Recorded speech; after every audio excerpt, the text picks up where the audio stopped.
Mohon duduk kembali.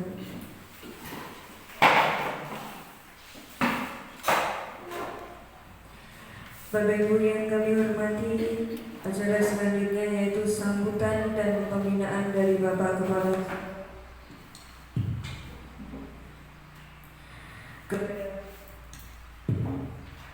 Bapak Edi Purnomo SPD, kami persilakan.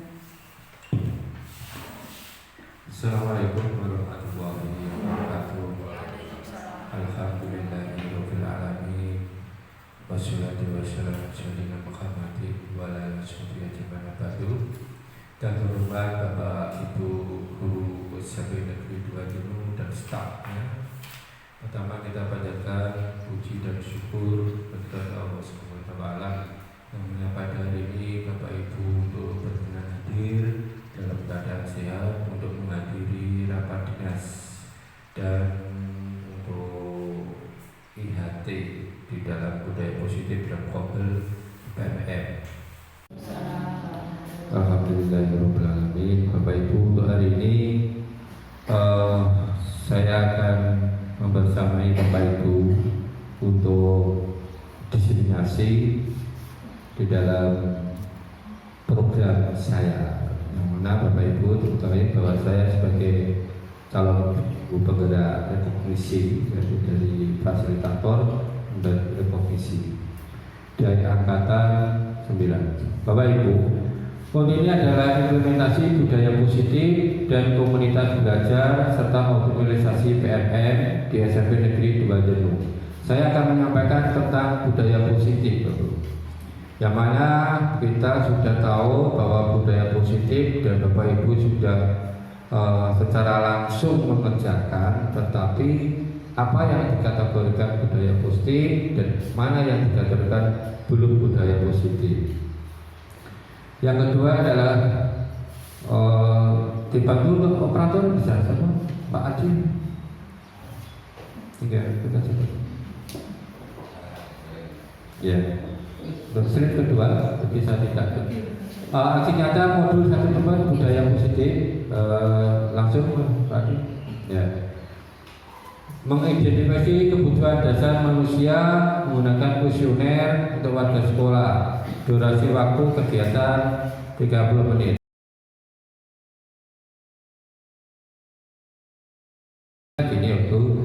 Setelah ini saya akan membuat durasi waktu bukan sekarang, setelah diseminasi.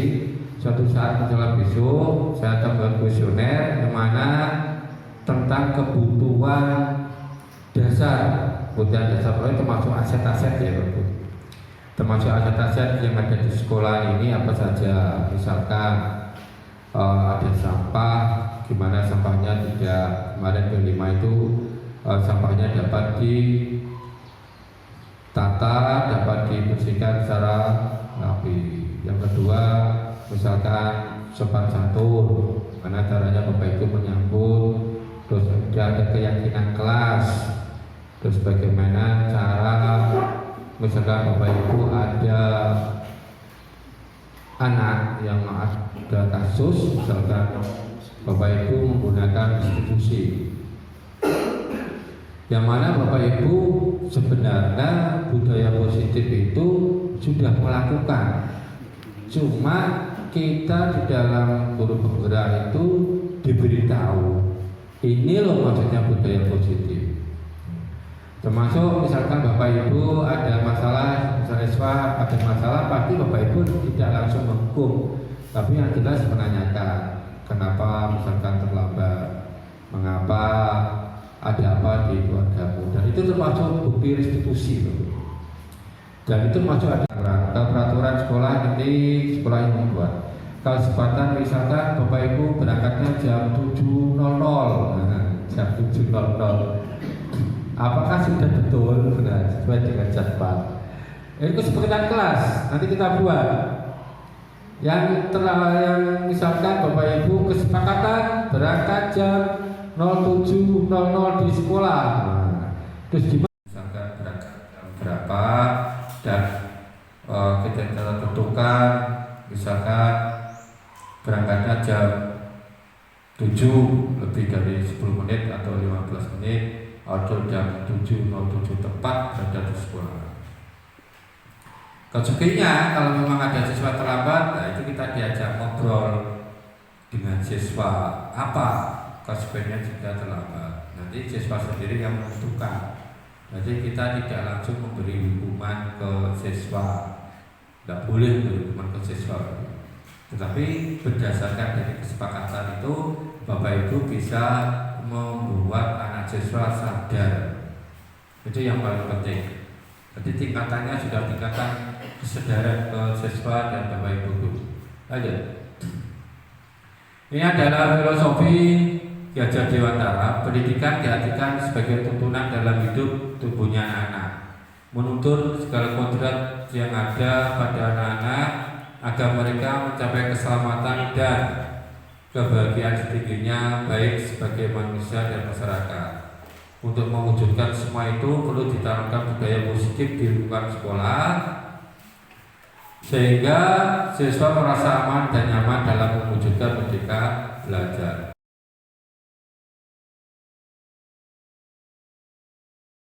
Kuncinya di sini adalah menurut filosofi Ki Hajar Dewantara adalah anak sebagai tuntunan dalam hidup tumbuhnya anak. Jadi kita menuntun kondisi sekolah kita, siswa kita itu macam-macam. Ada yang memang tidak bisa baca, ada yang makannya bukan main, sering terlambat, bajunya tidak dimasukkan. Itu adalah kondisi siswa. Ada anak yang berbakat, bakatnya mungkin di voli atau di musik atau di seni tari atau apa. Kita hanya menuntun, Bapak. Kita tidak bisa memasakkan. Anak yang tidak bakat di dalam misalkan untuk seni tari, kita pasangkan untuk seni tari, tidak bisa. Jadi sesuai dengan tuntunan yang ada. Kalau memang ada beberapa anak yang punya bakat, kita tuntun. Kalau memang ada beberapa anak atau siswa yang berbakat di dalam voli, kita tuntun. Kita hanya menuntun. Jadi tidak bisa menentukan misalkan anak harus pandai ya. Itu ada tugas kita sesuai dengan filosofi Ki Hajar Dewantara. Makanya itu tidak hidup tumbuhnya anak-anak itu tergantung dari kita, lebih dekat dengan siswa, intinya seperti itu. Lanjut. Pertanyaan pemantik, apakah Bapak Ibu setuju dan tidak setuju dengan bacaan grup ini? Hukuman dapat mendisiplinkan anak. Hukuman dapat mendisiplinkan anak. Yang kedua, pemberian hukuman dengan hal positif seperti membaca atau membersihkan halaman sekolah dapat meningkatkan disiplin anak. Yang ketiga, memberi penghargaan dapat meningkatkan motivasi belajar anak.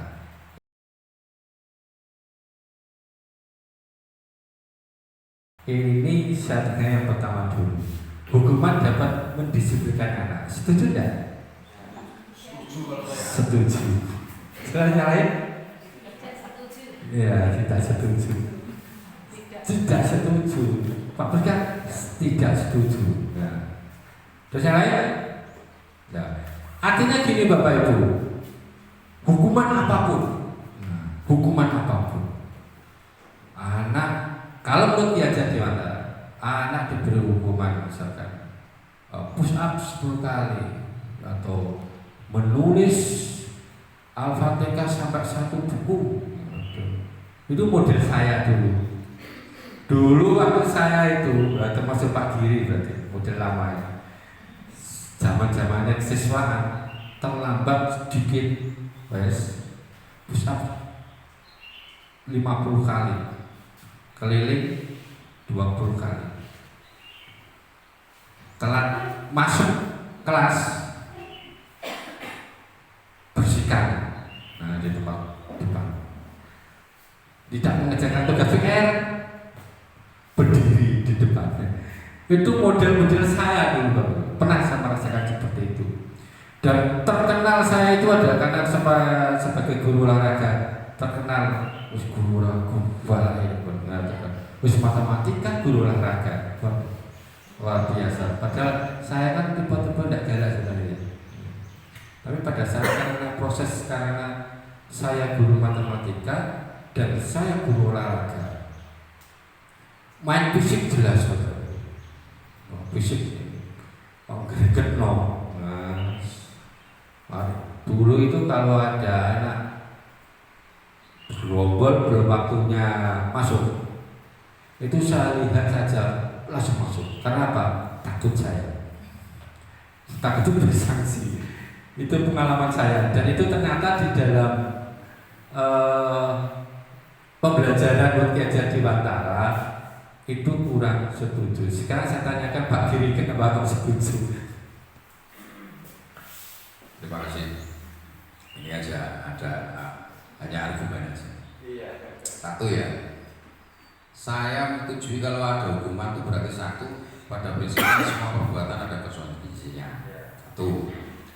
Kemudian paradigma yang ada di anak zaman sekarang image yang ada di anak-anak, asumsi yang ada di anak-anak dengan sistem tanpa hukuman itu dia akan bertindak apapun di luar dari kendali dan tapi semua melihat dari background anak semua lagi ya. Misalkan kayak anak kita ada beberapa anak yang ABK ya ABK lah Pak, yang kayaknya kurang perhatian banget. Misalkan kok gak diberi hukuman, besoknya dia akan lebih parah lagi, bikin lagi seperti itu. Sekarang aturannya guru nggak boleh menghukum. Nah itu makanya ada beberapa anak yang sudah mengetahui itu dan malah ya kita mau tegur, jangan tidur. Ini saatnya jam pelajaran. Ngantuk Pak. Harus kita apakan anak seperti itu? Kita biarkan untuk tidur atau kita beri tindakan, coba sana cuci muka. Nggak mau Pak, saya mau tidur lagi. Kita mental kita diuji Pak, emosi juga kita diuji. Dan akhirnya apa? Satu pekan ini satu anak yang berani tidur. Pekan berikutnya 2 anak. Nah, 2 anak yang tidur. Terus saya berpikir kayak gini. Ya udahlah, memang kita guru nggak kurang akal, ibaratnya kan seperti itu. Ya udah, kalau kamu nggak mau cuci muka, nggak mau mengikuti pelajaran, ya tidak apa-apa. Silakan tidur dengan tenang. Tak gitu kan? Dia malah gini, aneh. Ya udah tidak apa-apa, tidurlah dengan tenang. Nah gitu kan? Merasa takut dia bangun. Entah nggak tahu kenapa dia takut dengan omongan saya atau apa. Dia bangun baru mau mengikuti pelajaran. Nah semacam itu. Kita kadang-kadang susahnya tuh melihat kondisi anak satu.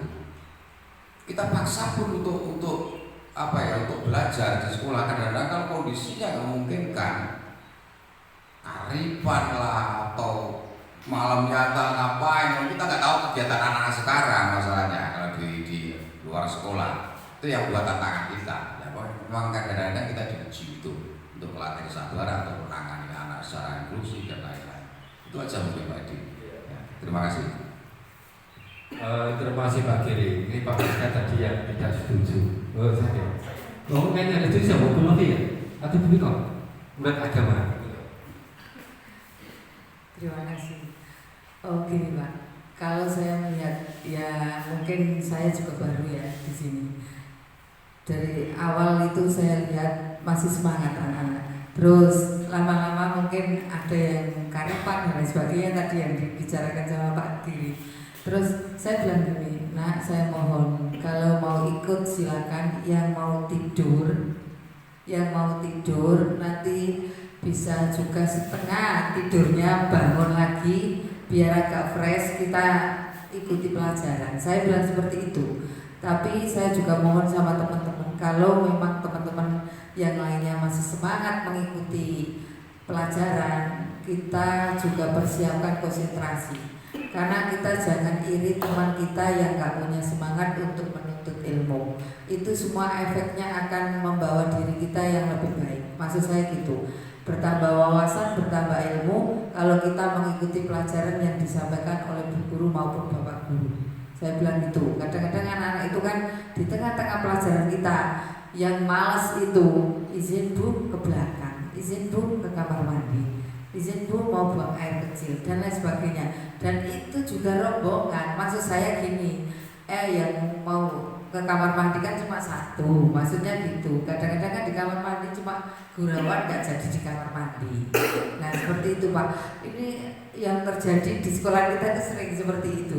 Jadi bagaimana solusinya? Kita itu tidak membudayakan dihukum, tapi kita juga dipelajari untuk sabar yang panjang. Maksud saya gitu. Terima kasih Bu Biko.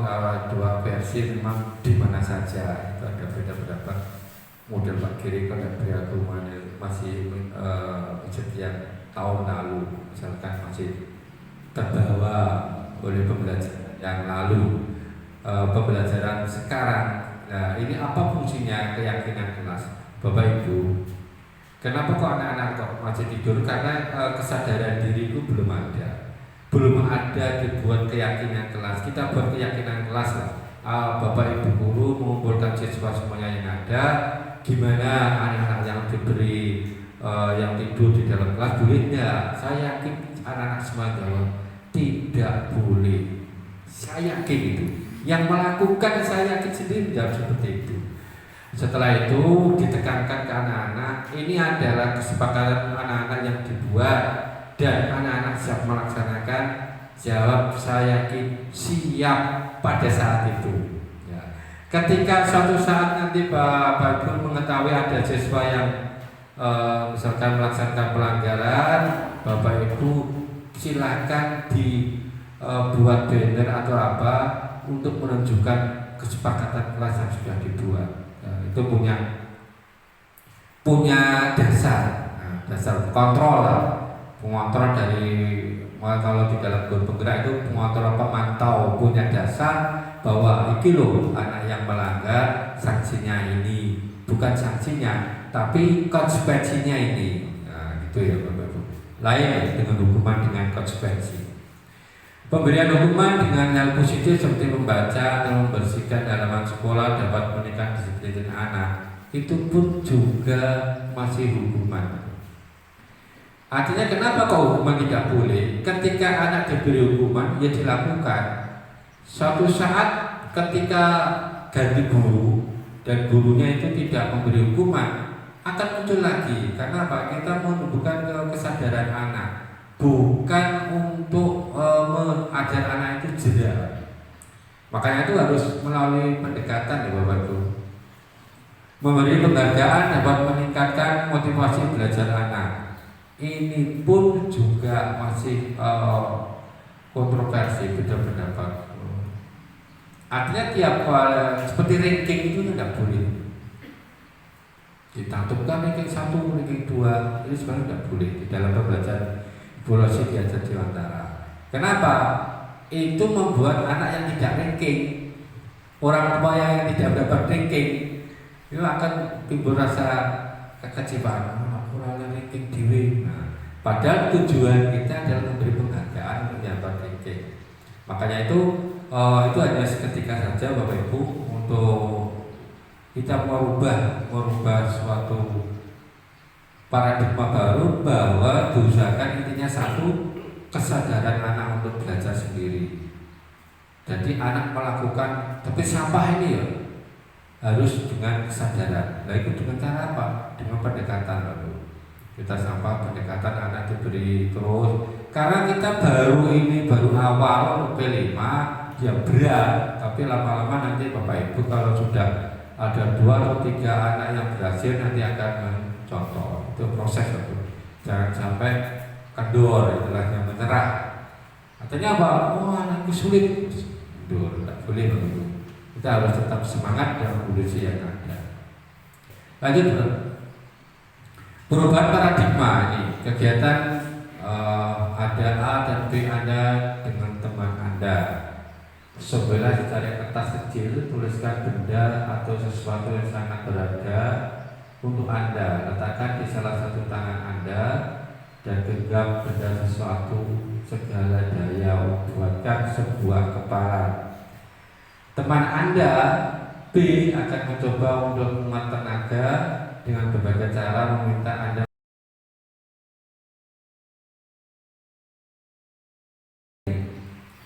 Ini sebenarnya kalau kita praktekkan, Bapak Ibu membuat kertas apa saja benar. Dan ada yang B itu meminta, artinya sesuatu yang kita penuhi itu tidak akan dilepaskan. Artinya gimana caranya melepas, harus dengan kesadaran. Misalkan Bu Novi megang kertas, terus karena ini adalah beragam, tidak boleh selalu digenggam. Tetapi kalau misalnya ada yang minta, ada kesadarannya, baru itu memunculkan. Jadi intinya kegiatan ini Bapak Ibu kesadaran untuk memberikan informasi, kesadaran untuk mendidik anak. Jadi jangan sampai anak itu dipaksa. Banyak sekali misalkan ada isu-isu yang berkembang, makanya saya kadang-kadang kemarin saya juga masuk ke anak-anak. Informasi yang ada, contoh saya sebagai kepala sekolah, saya mendapat informasi dari Bapak Ibu guru. Tidak hanya Bapak Ibu guru, saya masuk ke siswa. Pak ini gini. Saya diam saja, cuma saya taruh dulu. Informasi yang masuk ke siswa, yang misalkan ada apa dengan sekolah, di kelas, itu pun juga termasuk informasi dari saya. Selaku pemimpin, bagaimana informasi yang ada di dalam kelas Bapak Ibu di dalam kelas. Tujuan utama Bapak Ibu adalah di dalam kelas, itu paling penting. Makanya itu kelas adalah paling utama. Lanjut. Perubahan paradigma dan ilusi guru mengatur murid. Ilusi bahwa kritik membuat orang merasa bersalah, dapat menguatkan karakter. Ilusi bahwa semua penguatan positif efektif bermartabat. Ilusi bahwa orang dewasa memiliki hak untuk memaksa. Lanjut, Pak. Apa itu budaya positif? Budaya positif adalah nilai-nilai keyakinan, kebiasaan di sekolah yang berpihak pada murid, yang berkembang menjadi pribadi yang kritis, hormat dan tanggung jawab. Budaya positif merupakan kebiasaan positif di sekolah dibuat oleh seluruh warga sekolah. Artinya gini,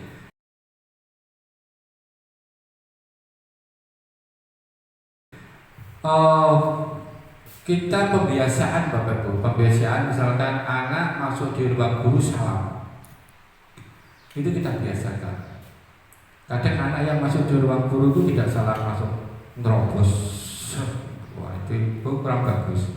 Karena apa? Karena anak merasa belum dibiasakan. Jadi pembiasaan seperti itu silakan Bapak Ibu di dalam kelas masing-masing. Itu kita kesepakatan kelas, masuk di ruang guru silakan salam. Ya. Menghormati Bapak Ibu guru. Gimana pun, misalkan berkata bahasa yang sopan santun. Nah, kita lihat masih ada beberapa anak yang logat bicaranya itu ngomongnya, kalau kita sebagai guru terus gregetno. Iki anak itu kandhane montok monggo gak ono sanksi ngono sikat. Itu tidak boleh. Kita tidak boleh menghukum apapun yang berbentuk fisik, itu fatal. Jadi dihindari. Kita walaupun kita itu dikecewakan oleh siswa, tetapi kalau berhubungan dengan musik itu sudah masuk pidana, kita mengamankan. Prinsip saya seperti itu. Kalau masalah hubungan fisik dulu saya sudah biasa, karena saya dulu mengajar di SMK mengajar olahraga, warna besar. Saya orang lapangan. Nah, ada siswa yang benar langsung langsung. Dan saya juga pembina pramuka. Lah pembina pramuka dulu setengah militer. Siap untuk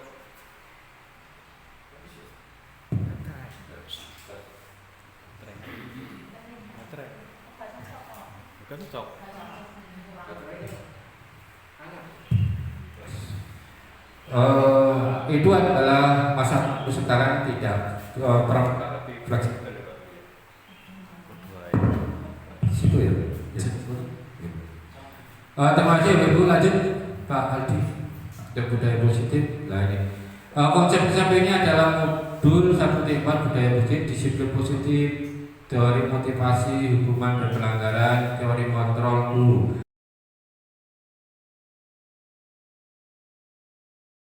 Yang sekarang ada kontrol manajerial gitu. Misalkan ada anak yang tadi tidur di dalam kelas, sudah Pak kirim. Berapa itu? Kelas 9. Wali kelas siapa? Ketika Pak Kiri tahu, Pak Kiri bisa manggil. Karena ditanya dulu, kenapa kau tidur di kelas? Apa kamu lagi ngantuk? Ngantuk Pak? Nah, dikirim terus. Kalau sistem marketing coaching kita gali semuanya. Kenapa ngantuk? Terus gimana boleh ya, tidur di dalam kelas? Pasti tidak boleh. Nah, gimana caranya kalian itu agar tidak bisa tidur di kelas gimana? Kita coaching dulu. Artinya coaching kita gali dulu kenapa anak itu sampai tidur di kelas. Ya, kenapa? Itu kita coaching. Setelah itu Bapak baru tidak kita yang menentukan, tapi siswa itu yang menentukan. Ya Pak, saya dari ini dikirim sebetulnya akhirnya siswa menyadari dan besok tidak akan diulang lagi. Ini kita panggil, jangan kita biarkan. Kalau kita biarkan, tunggu tanggal baiknya, besok tambah banyak. Ya, itu harus respon Bapak Ibu. Kalau tadi Bapak Ibu melihat anak siswa yang kalau menggunakan kasus, silakan dipanggil. Bersangkutan ada masalah apa, sistem coaching. Kalau coachingnya biasanya anak-anak itu kok malu, ya tidak coaching di sini lah, coaching di sana boleh di ruang BK atau di ruang kiri. Kita karena anak-anak kalau biasanya kalau ditanya dan banyak guru yang hadir, dia akan malu. Tetapi kalau anak itu ditanya sendiri, itu akan terbuka. Silakan Bapak Ibu melakukan coaching, siapapun boleh. Coaching tidak harus guru BK, tidak harus kesiswaan, tapi semua Bapak Ibu guru boleh melakukan coaching. Kalau memang ada kasus terhadap siswa, berarti dengan begitu kita itu tahu latar belakangnya. Jangan melihat anak itu nakalnya, tapi latar belakangnya. Mungkin Bapak Ibunya cerai, nah Bapak Ibunya cerai, yang sudah nikah lagi, yang satu sudah nikah lagi, ikut mbahnya. Nah itu sebagai latar belakangnya. Nah, itu Bapak Ibu solusi yang terbaik menyadarkan ke anak. Kebutuhan dasar manusia, keyakinan kelas itu silakan Bapak Ibu buat keyakinan kelas untuk wali kelas. Silakan dibuat keyakinan kelas masing-masing sehingga keyakinan kelas itu sebagai dasar Bapak Ibu untuk mengingatkan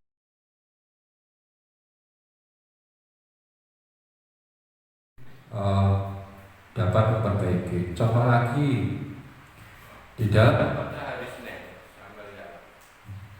saudara upacara hari Senin, masih banyak siswa yang belum motivasi internal. Waktu masih banyak siswa yang berkeliaran, membariskan juga sulit. Sampai kini membariskan sulit. Bu Rifu kau menyiapkan, Bu menyiapkan. Nah ini kalau nggak Pak Kiri nggak beres menyiapkan. Wah, saya harus menyiapkan anak-anak ini. Dan anak harus itu adalah sebenarnya kesadaran diri. Anak-anak kalau mulai sadar bahwa itu adalah upacara hari Senin, pasti anak-anak sudah siap sebelum waktunya. Tidak istilahnya Bapak Ibu guru itu telah ngobrol pojok sana. Ya ngobrol di sana yang sana kan enggak. Padahal siswa kita itu enggak begitu besar. Saya bayangkan kalau siswanya banyak sekali. Wah, bedanya jelas itu obrak-obrak ini.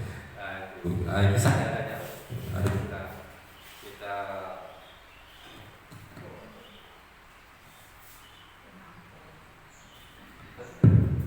harus kita sadari, kita motivasi ke anak, kesadaran anak itu budaya positif. Jangan sampai kita membuat hukuman dan hukuman itu bukan malah ke siswa tapi malah menjadi ancaman siswa besok kalau sudah lulus. Silakan lanjut Pak Adi. Nilai-nilai kebajikan ini adalah beriman takwa kepada Tuhan Yang Maha Esa, benar tunggal ika, gotong royong, mandiri, kreatif, dan benaran kritis.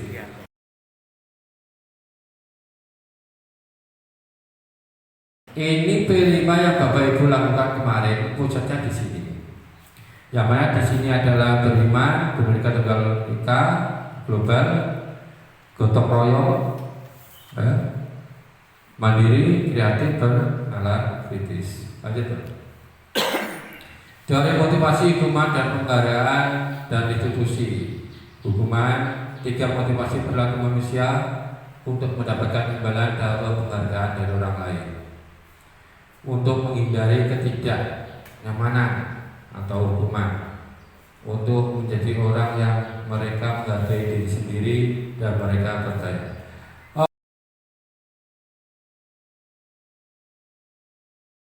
Bapak Ibu, kalau budaya positif itu betul-betul dilakukan di sekolah, sekolah kita itu belum. Artinya baru sekarang belum ada, baru 50%, artinya belum seluruh. Artinya kita melakukan tapi hanya separuh-separuh. Kita melakukan ke anak tapi tidak ada keyakinan keras, tidak ada dasar hukumnya, tidak melibatkan siswa, langsung ditempel. Buat peraturan anak terlambat tidak boleh merokok, ditempel. Itu bukan keyakinan kelas, tetapi kita buat peraturan sendiri anak-anak. Tetapi gimana caranya? Anak-anak dilibatkan. Mari anak-anak kita melihat keyakinan kelas. Apa aja yang tidak boleh ditulis. Kalau perlu anaknya yang tulis. Nah, setelah itu anak karena merasa terlibat dan anak sehingga menyadari bahwa ini setelah dibuat peraturan kelas dan nanti dibuat, dikondisikan, diingatkan kalau siswanya itu terlambat, misalkan ada kegiatan yang biar siswanya yang mengingatkan. Ini lebih jitu bukan guru yang mengingatkan. Ya kamu salah, misalkan tidak boleh membuang sampah, silakan dibuat keyakinan, silakan yang mengingatkan juga siswanya gitu. Kamu sampah ya, bukan gurunya. Kalau gurunya yakin dia akan berhasil, karena gurunya cuma beberapa saja. Satu sini, sana masuk los, apalagi di sana. Pojok itu tempat sampahnya sebenarnya itu tidak boleh. Masa belum mengingatkan gimana caranya di sana tidak ada tempat sampah.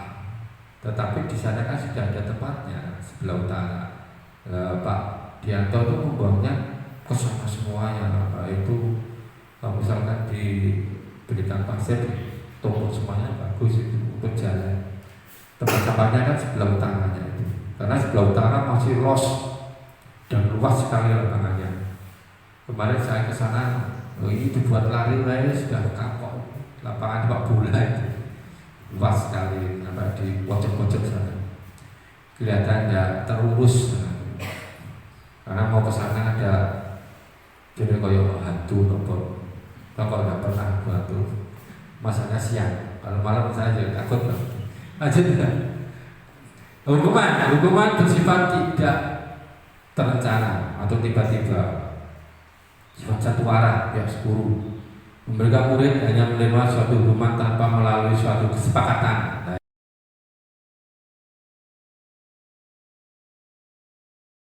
Artinya gini, Bapak Ibu misalkan di sana terlambat sini lari 50 kali, itu namanya hukuman.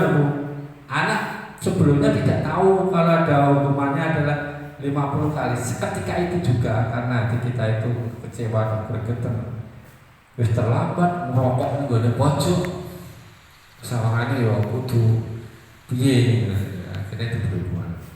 Gimana caranya? Ya kita cari pendekatan, kita panggil aja di bapak anak-anak yang terlambat, kita pakai restitusi, kita gali.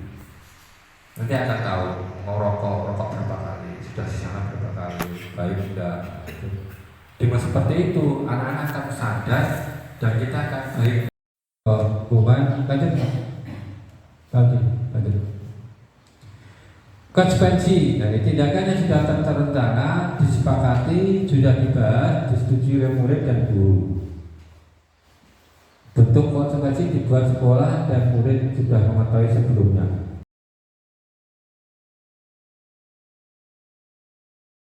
Bedanya hukuman dan konsekuensi, loh. Misalkan podo-podo hukumannya, podo-podo. Bapak Ibu ada kesepakatan ke siswa, anak-anak, misalkan anak-anak yang tidur di dalam ruang kelas atau yang merokok di kelas, kira-kira diberi apa ya? Oh, beri sanksi Bu. Ya sanksinya bentuknya apa ya? Oh, suruh ke depan membaca atau mulai dalam buku. Kesepakatan itu ditulis. Ya, ketika ada anak melakukan sesuai dengan kesepakatan, itu namanya konsekuensi. Beda dengan hukuman. Kalau hukuman itu tanpa ada kesepakatan lebih dulu, langsung kamu siap 10 kali, siap 50 kali. Ini namanya hukuman baru. Ini konsekuensi ya. Ada.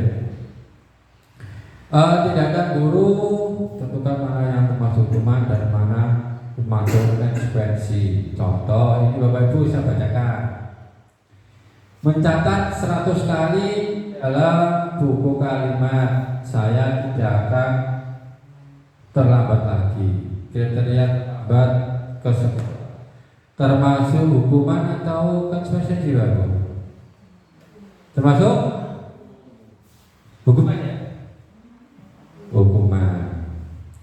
Lari mengelilingi lapangan basket 2 kali karena terlambat tadi di sekolah, termasuk hukuman atau konsekuensi?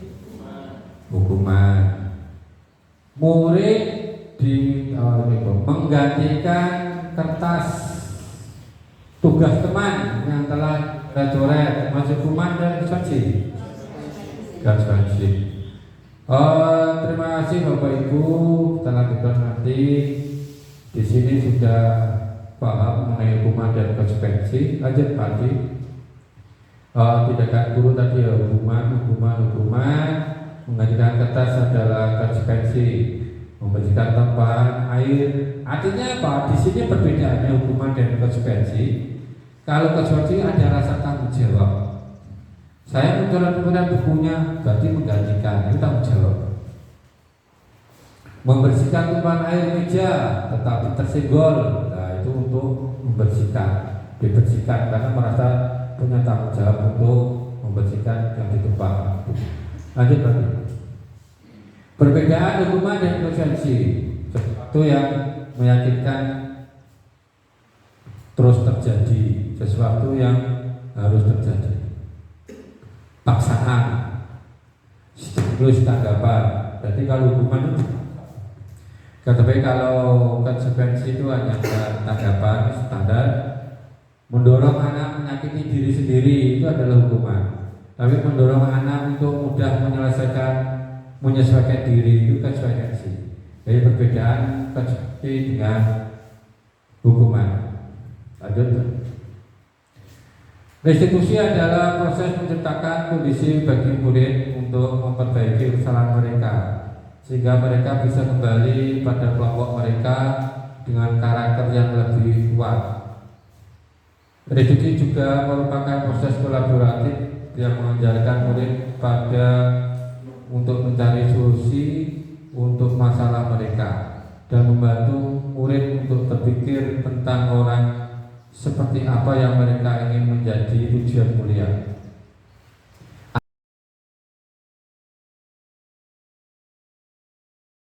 Artinya itu adalah kesadaran kita menggunakan coaching ya, artinya coaching menggali apa masalahnya, itu yang paling penting Bapak Ibu untuk diterapkan dalam sekolah kita. Lanjut lagi.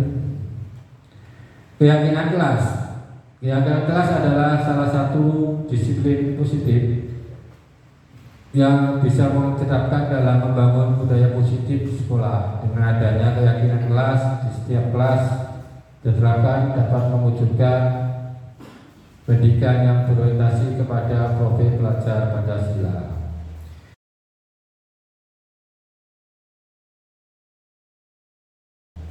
Ini keyakinan kelas, Bapak Ibu silakan Bapak Ibu wali kelas membuat keyakinan kelas. Jika belum, jika sudah silakan diterangkan. Pembentukan keyakinan kelas lebih abstrak, perhatikan, lebih rinci dan konkret. Keyakinan kelas berupa pernyataan-pernyataan universal. Pernyataan kelas senantiasa dibuat dalam bentuk keyakinan kelas hendaknya tidak terlalu banyak. Semua warga kelas hendaknya dapat mengetahui, bersedia meninjau kegiatan yang ada. Lanjut lagi. Ini adalah perbedaan peraturan dengan keyakinan kelas. Selalu kembalikan buku ke tempatnya, itu peraturan. Keyakinan kelasnya adalah tanggung jawab. Dilarang mengganggu orang lain. Keyakinan kelasnya adalah menghormati orang lain. Hadir di sekolah 15 menit sebelum pembelajaran dimulai, itu peraturan. Keyakinan kelas adalah menghormati orang lain, berkomitmen. Nah, itu bedanya peraturan dan keyakinan kelas. Kita buat keyakinan kelas, setelah itu buat peraturan kelas. Dilarang menggunakan narkoba, itu adalah peraturannya. Keyakinan kelas itu adalah untuk kesehatan. Lanjut lagi. Kebutuhan bertahan hidup, 5 kebutuhan dasar manusia. Kebutuhan bertahan hidup, cinta dan kasih sayang, kebutuhan untuk diterima, penguasaan, kebutuhan pengakuan atas kemampuan, kebebasan, kebutuhan akan pilihan, kesenangan, kebutuhan untuk merasa senang. Ada 5 kebutuhan dasar manusia. Kebutuhan untuk hidup, cinta dan kasih sayang, penguasaan, kebebasan dan kesenangan.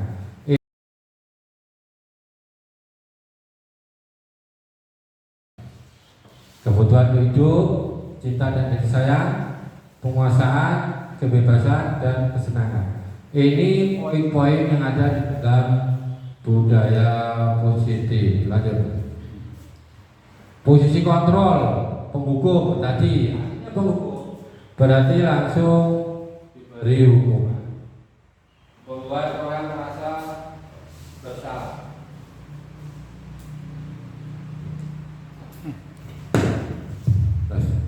Membuat orang merasa bersalah. Jadi dibuat siswa itu merasa bersalah.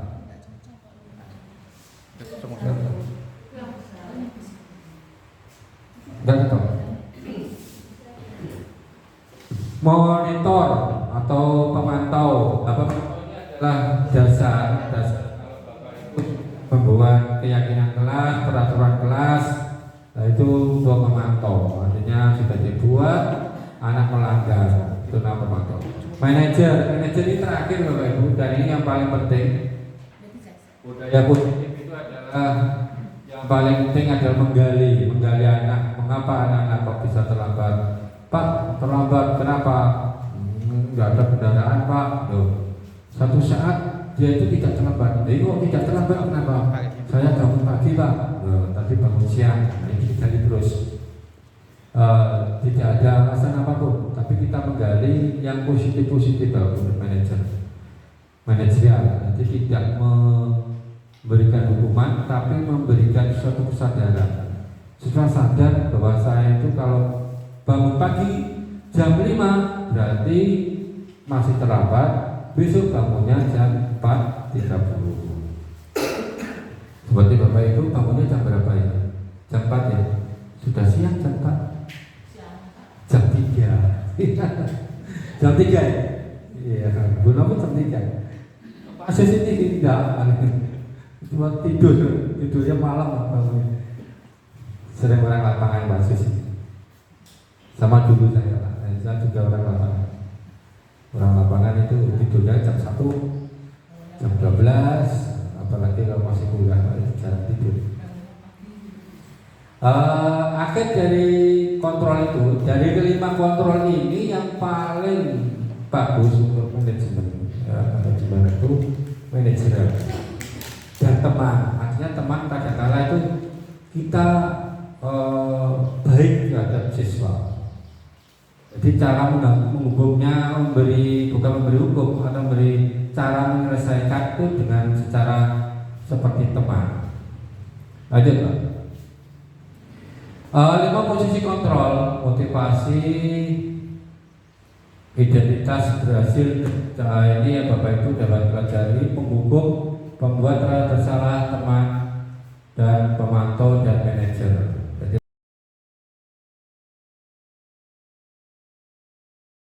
Bapak Ibu bisa melaksanakan 5 posisi kontrol. Melaksanakan, saya harus melaksanakan apa ini? Dan inti dari profil pelajar Pancasila, dari filosofi Gajah Dewantara, pembelajaran terhadap anak itu adalah memunculkan kesadaran diri anak. Itu yang paling sulit zaman sekarang. Saya juga pernah punya anak SD kelas 6. Kalau di rumah dari sekolah berangkat pulang jam 1. Di sana nanti ngajinya jam 2 langsung pegang. Karena ini cinta. Ketika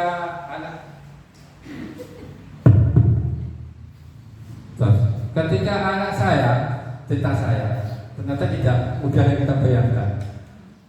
Saya setelah itu, ya harus pagi sinau sekolah, sore ngaji, mas HP kok gak oleh.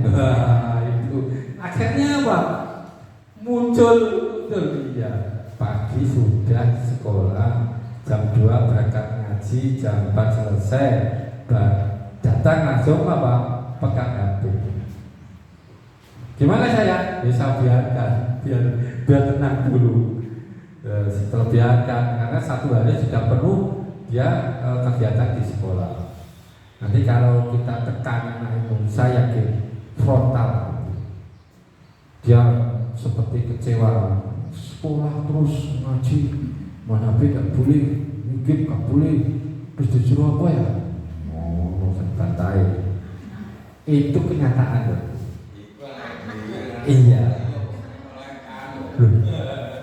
Anak saya ini seperti itu. Apalagi sama ya. Ternyata saya punya trik loh. Oke, terus saya coba aplikasi game. Rumah punya aplikator, download semuanya. Ternyata setelah itu langsung setiap mana saya lihat main apa game, ML, Mobile Legends. Kok main catur ya? Akhirnya di dalam game itu ternyata muncul gamenya catur, semuanya aplikasi belajar catur. Itu segi positifnya. Tapi ketika dia bertemu dengan teman, ternyata berubah lagi lah. Baru minggu kali ini temannya main game. Gamenya bukan catur, Mobile Legends bersama dengan temannya. Ternyata Mobile Legends itu dapat dikondisikan kerja kelompok. Posisi sana, posisi kamu sini, seperti berbicara jarak jauh. Ya. Oh, itu yang membuat anak itu kecanduan. Nah, itu ada 3. Mudah-mudahan Bapak Ibu bisa mengontrol lah Bapak Ibu, karena itu adalah kita tidak bisa lepas dari digital, tapi harus kita mengarahkan anak itu. Lanjut Pak. Nah, ini adalah disebutnya ketiga institusi Bapak Ibu, yaitu ketiga institusi adalah menstabilkan identitas, ya. Terus di situ ada punya alasan mengapa melakukan itu.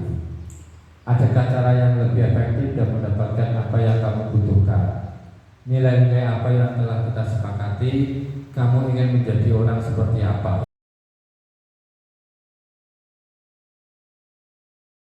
Ini adalah pertanyaan-pertanyaan seperti itu kita gali. Jadi anak itu dibuat seolah-olah itu menggali dan menyelesaikan masalahnya sendiri. Digali, mau jadi apa? Sehingga anak menyadari bahwa itu ada perbuatan salah. Itu namanya segitiga institusi. Lanjut. Municipalitas adalah membuat anak merasa gagal karena berbuat salah menjadi positif terhadap dirinya. Berbuat salah itu kan yang manusiawi, tidak ada manusia yang sempurna. Bapak Ibu juga pernah berbuat salah. Kita pasti bisa menyelesaikan masalah ini. Bapak Ibu tidak tertarik untuk mencari tahu siapa yang benar, siapa yang salah. Bapak Ibu lebih tertarik untuk menyelesaikan masalah. Nah, ini cara-cara menstabilkan Bapak Ibu untuk restitusi stabilitas identitas. Lanjut, Bro. Selanjutnya ada validasi kebutuhan. Guru berkata membantu murid mengenali basic kebutuhan dasar yang ingin dipenuhinya.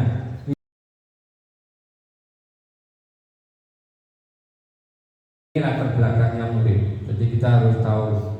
Dan pernah dulu saya jadi wali kelas 9 misalnya dulu pernah.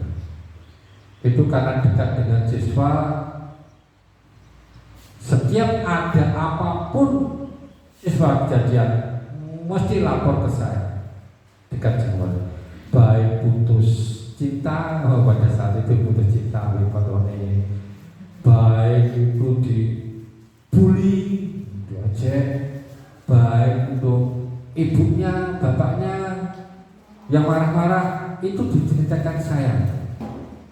Pernah itu saya melakukan, karena saya dekat dengan siswa. Dan jarang saya itu pada saat itu di ruangan guru. Setiap istirahat saya ke siswa. Ternyata efeknya bagus sekali. Kita seolah-olah seperti teman. Sehingga Pak, anak itu bercerita lost, tidak ada merasa senggan, cerita apa adanya. Oh ini Pak, cerita semua. Guru ini Pak ini memberikan PR banyak sekali Pak. Ada guru itu ceritakan. Ini Pak, kalau diterangkan terus sampai ngantuk, ini cerita. Oh tempatnya anak seperti itu. Sesama anak ternyata muncul cerita seperti itu zaman dulu waktu saya. Silakan Bapak Ibu diambil manfaatnya pada kebutuhan. Setelah itu lanjut. Menanyakan keyakinan, anak melihat kesalahannya dibuka dengan norma sosial, nilai yang mendasari manusia berinteraksi dengan orang lain. Guru berkata, apa nilai kita percaya di kelas sekolah kita? Kelas yang ideal seperti apa sih? Kamu ingin jadi anak seperti apa? Apa yang kamu rasakan? Dan itu bisa dirasakan Bapak Ibu kalau kita berdua. Misalkan guru yang bersangkutan ingin mengetahui kondisinya siswa itu yang mengalami kasus itu di ruangan khusus. Kalau tidak ada di ruang khusus, misalkan di ruang guru, saya yakin anak akan tidak akan bisa menggali, tidak akan bercerita. Kenapa? Malu terhadap Bapak Ibu guru yang ada, malu terhadap siswa yang ada. Jadi harus melalui pendekatan secara individu. Ini dapat dilakukan. Lanjut. Keyakinan sekolah, rasa hormat, rasa nyaman untuk bekerja. Jadi punya rasa nyaman Bapak Ibu, silakan Bapak Ibu dibuat senyaman mungkin di sini. Kalau misalkan ada masukan atau kesalahan yang terjadi di sekolah, kita musyawarahkan bersama-sama. Itu yang paling penting adalah teamwork ya Bapak Ibu. Kita saling mengisi. Tidak ada yang hebat dan tidak ada yang tidak hebat. Yang ada adalah kolaborasi. Sekarang 3 dibentangkan untuk guru penggerak manapun adalah 1 belajar, 2 kolaborasi, 3 berbagi. Artinya belajar kita juga sebagai siswa, tidak hanya sebagai guru. Kolaborasi kita memberi masukan, siapapun memberi masukan. Kita berbagi, dari yang belajar itu disampaikan ke temannya. Nanti kita berbagi. Nanti misalkan kalau bisa ilmu sedikit silakan disampaikan. Saya memberi waktu, Pak saya ingin menyampaikan ini ke teman-teman, silakan. Punya apa silakan disampaikan biar teman-teman semuanya itu ikut belajar. Lanjut. Ini adalah lanjut kegiatan kelas terakhir ya. Keyakinan kelas 8 ya, contoh hasil keyakinan kelas ini. Contoh terima kasih. Berapa waktu? Jadi 40 ini 20 lebih berarti. 60 ya? Iya. Ya. 60 lebih, antara 60 sampai 20 cukup. Terima kasih Bapak, itu adalah budaya positif. Kalau Bapak Ibu misalkan kalau ada masukan atau saran untuk saya, silahkan Bapak Ibu. Saya siap untuk menerima saran apapun, masukan apapun. Sebab apa? Kita mengarah sekarang sekolah yang permulaan digital. Jadi Bapak Ibu semuanya wajib untuk belajar digital. Dan nanti kita sepakati misalkan Bapak Ibu untuk PMM. Kalau Bapak Ibu minta waktu untuk pertemuan 1 bulan sekali atau 2 bulan sekali membahas satu topik sampai aksi nyata, saya beri kesempatan. Kita beri waktu, misalkan hari Sabtu jam berapa atau hari apa yang kelihatannya Bapak Ibu bisa hadir, silakan saya beri waktu. Satu topik saja sampai aksi nyata, sampai kirim. Nah, setelah kirim, besoknya lagi 2 minggu lagi satu topik, satu nyata sampai kirim. Saya yakin kalau itu sudah kirim, masalah berhasil dan tidak itu urusan belakang. Kemudian Bapak Ibu sudah kirim, sudah difasilitasi sekolah, ya, berdasarkan topik-topik yang ada itu, sehingga Bapak Ibu di sekolah kita itu naik di dalam PMM. Ini dinilai Bapak Ibu PMM itu tidak. Dashboard provinsi sekolah mana yang aktif dalam PMM itu muncul. Nah, sampai dua baca siapa sudah menyelesaikan aksi nyata, siapa yang belum, siapa yang belum, itu ada semuanya. Nah itu apa untungnya? Untungnya kalau Bapak Ibu itu nilainya bagus, nanti akan mendapat bos kinerja lagi loh. Sudah difasilitasi. Nah sekolahnya itu memfasilitasi, menyediakan waktu. Kalau Bapak Ibu adalah kesempatan untuk belajar, misalkan hari Sabtu jam berapa, silakan Bapak Ibu, misalkan ada ruang kita belajar bersama-sama. Itu dianjurkan oleh dinas untuk memanfaatkan komunitas belajar. Jadi Bapak Ibu silakan. Besok itu mengarahnya gimana? Akan muncul sertifikat di PMM itu juga mendukung untuk kenaikan pangkat yang PNS.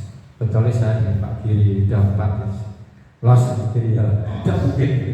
4B nggak berhenti, sudah, wes notok kesan, wes tidak akan mungkin 4C, wes pol kesan. Misalnya 4B, nggak gaya apa Pak? Sudah 4B kok, masa 4C. 4C itu Jakarta, untuk Pak Rizka. Untuk P3K tetap aktif Bapak Ibu. Karena apa? Siapa tahu peraturan yang berubah ini, ada peraturan baru berubah ASN, bahwa ASN adalah PNS dan P3K akan dapat uang pensiunan sama dengan PNS tapi beda, nggak tahu. Nah itu kabar-kabar ya Bu, ada peraturan baru. Gaji tunggal Pak. Nah itu. Jadi sama Bapak Ibu antara PNS dan P3K. Silakan untuk belajar. Aktif di PMM. Kalau tidak bisa tanya, jangan diam. Kalau diam nanti khawatirnya banyak yang guru-guru baru itu muncul. Nah kita akan terlambat. Itu Bapak Ibu, dan dari saya terima kasih Bapak Ibu. Kita belajar budaya positif. Harapan saya Bapak Ibu tidak hanya menerima ilmu saja, tetapi dapat menerapkan. Dan nanti akan saya evaluasi Bapak 2 minggu sekali, kita evaluasi, dan ini sudah waktunya untuk supervisi. Artinya supervisi kita lihat di dalam kelas-kelas, karena di dalam supervisi itu nanti divideokan Pak Sis, nanti wajib divideokan, dan supervisi itu dimasukkan dalam link PKKS. Sekarang sistemnya itu video, wajib video. Karena apa? Kalau hanya tulisan dapat disiasati, tulis supervisi ini bisa, tapi kalau video semua. Untuk PPG juga harus video, untuk guru penggerak juga video, semuanya video. Ya, assalamualaikum warahmatullahi wabarakatuh.